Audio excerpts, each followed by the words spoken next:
लांब्ला थांथारगौमोन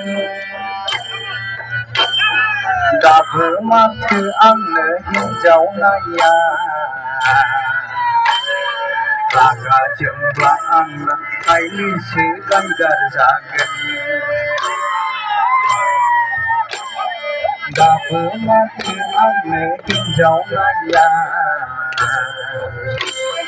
रागा जोंब्ला आंना खायलिसो गायगार जागोन दंहा हाबथावथाव सोरबा आंनि दंब्ला थांथारगौमोन आंलाय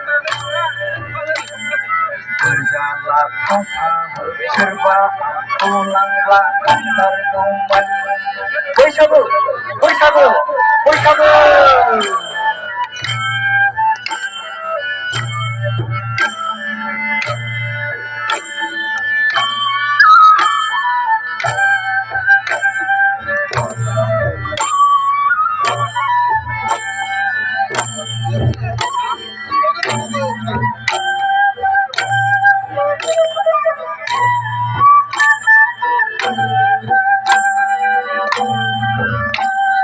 बोसोरथाम बोसोरब्रै आंखौ थगाय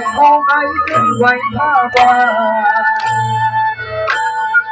अखानाय बेलानो मालायनि न' लावखार दाहोना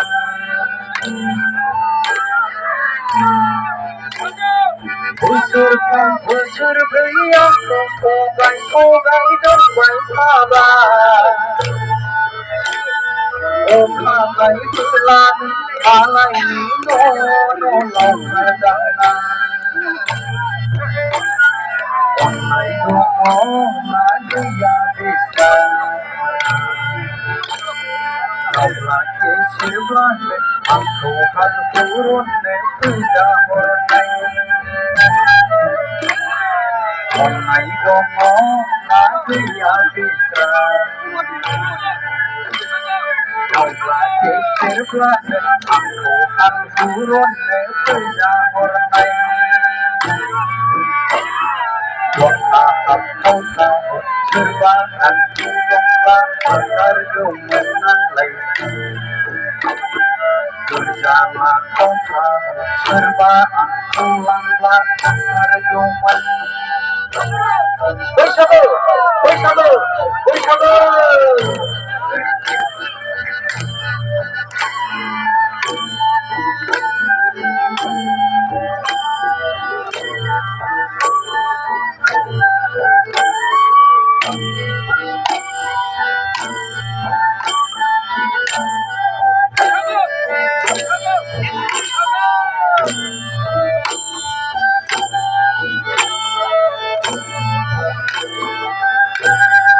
खावलाय फारनै आंनि बैग्रि गोरान बायदि रानख्रेबलांबाय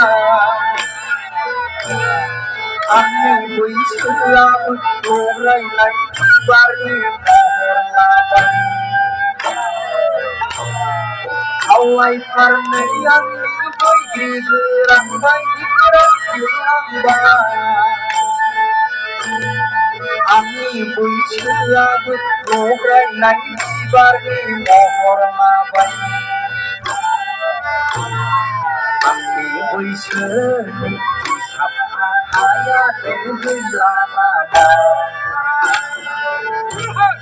बाथौ बोराइखाय एन्जर एंगिनिसो अरबाय नामा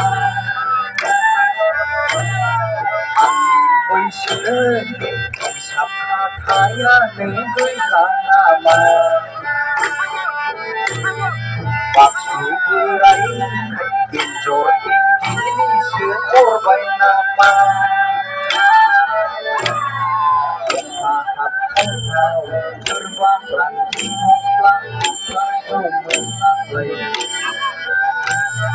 गोरजा लाथावथाव सोरबा आंखौ लांब्ला थांथारगौमोन दाबो माथो आंनो हिनजाव नाया रागा जोंब्ला आंना खायलिसो गायगार जागोन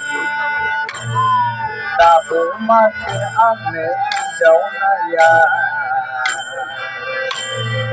रागा जोंब्ला आंना हायसे गायगार जागोन रागा जोंब्ला आंना हायसे गायगार जागोन रागा जोंब्ला आंना हायसे गायगार जागोन